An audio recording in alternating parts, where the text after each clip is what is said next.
एक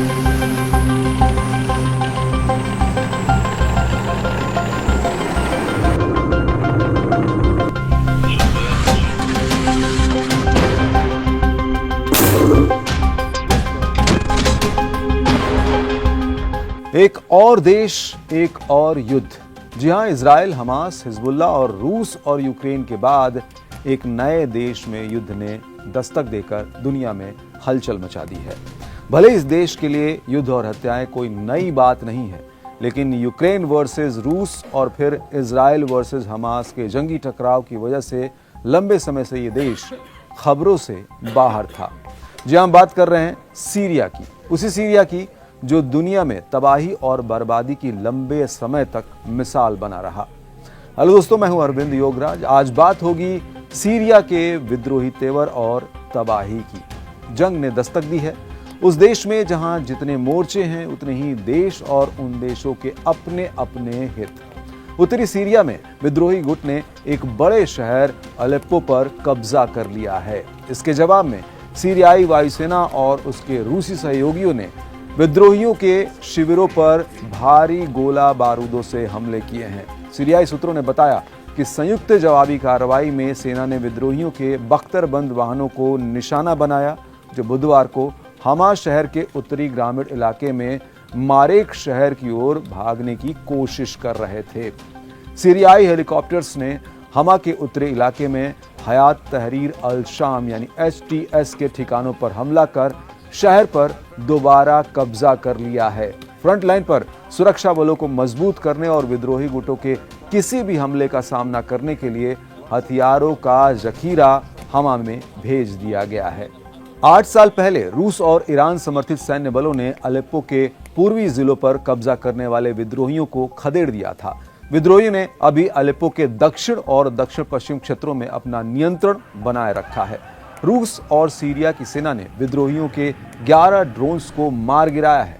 मंगलवार को सीरियाई सेना के जनरल कमांड ने बताया था कि उसके जवानों ने उत्तर पश्चिम में विद्रोहियों के ठिकानों पर टारगेटेड हवाई हमले किए थे, जिसमें युद्ध मटेरियल वाले 3 गोदामों के साथ साथ दर्जनों बख्तरबंद गाड़ियां तबाह हो गई थी। इससे एक दिन पहले सीरियाई सेना ने हमा के पास एक मेन हाईवे के साथ साथ इसके आसपास के सभी कस्बों और गांवों पर दोबारा कब्जा कर लिया। इस दौरान दर्जनों विद्रोही मारे गए। अच्छा, आगे बढ़ने से पहले अगर आप इस चैनल पर नए हैं, देश और दुनिया की कड़क खबरें जानना चाहते हैं तो इसे सब्सक्राइब जरूर कर लें। आगे बढ़ते हैं खबरों की ओर। यहाँ आपकी जानकारी के लिए बता दें कि विद्रोहियों ने इसी सप्ताह की शुरुआत में कई सरकार ऑक्यूपाइड इलाकों पर कब्जा कर उत्तरी सीरिया में दर्जनों सैनिकों को मौत के घाट उतार दिया था। हालांकि बाद में सीरियाई सेना ने अलेप्पो प्रांत में बड़े पैमाने पर विद्रोहियों के हमलों को विफल कर दिया था। हालांकि इसी के साथ सरकार और विद्रोही गुटों में संघर्ष भी तेज हो गया है। इनके हमलों से निपटने के लिए ईरान और रूस सीरियाई सेना की मदद कर रहे हैं। सीरिया के राष्ट्रपति बशर अल असद ने इसके लिए उन्हें धन्यवाद कहा है। वहीं दूसरी ओर सीरिया की सेना ने कहा कि वो विद्रोहियों के खिलाफ कार्रवाई और तेज करेगी। इस बीच अमेरिका और उसके सहयोगी देश संघर्ष खत्म करने की बात कर रहे हैं। विद्रोहियों ने देश के दूसरे सबसे बड़े शहर अलेप्पो से सेना को खदेड़ दिया है। इससे देश में 13 साल से चल रहे गृह युद्ध में एक नया दौर शुरू हो गया है, जिसके बारे में कहा जा रहा था कि ये अब खत्म हो गया है। हालांकि अलेप्पो में विद्रोहियों के कब्जे की खबरों को सीरियाई सरकार ने मीडिया युद्ध का हिस्सा बताया। सीरियाई राष्ट्रपति बशर अल असद की सरकार का कहना है कि ऐसा विद्रोही गुटों और उनके पश्चिमी सहयोगियों ने हमले को बढ़ा चढ़ाकर बताने के लिए किया है, ताकि सीरियाई सेना का मनोबल तोड़ा जा सके। उनका लक्ष्य है विद्रोहियों के खिलाफ सीरियाई सेना के अभियान को धूमिल करना। सीरियाई राष्ट्रपति बशर अल असद ने विद्रोहियों के हमले के लिए अमेरिका और दूसरे पश्चिमी देशों को दोषी ठहराया है। नए संघर्ष से पश्चिम एशिया में एक और हिंसक मोर्चे के खुलने की आशंका बढ़ गई है, वो भी ऐसे समय में जब अमेरिका समर्थित इजराइल, हमास और हिजबुल्लाह से भिड़ा हुआ है। दरअसल कट्टरपंथी समूह हयात तहरीर अल शाम ने पिछले हफ्ते सीरिया में अचानक हमला करके चौंका दिया।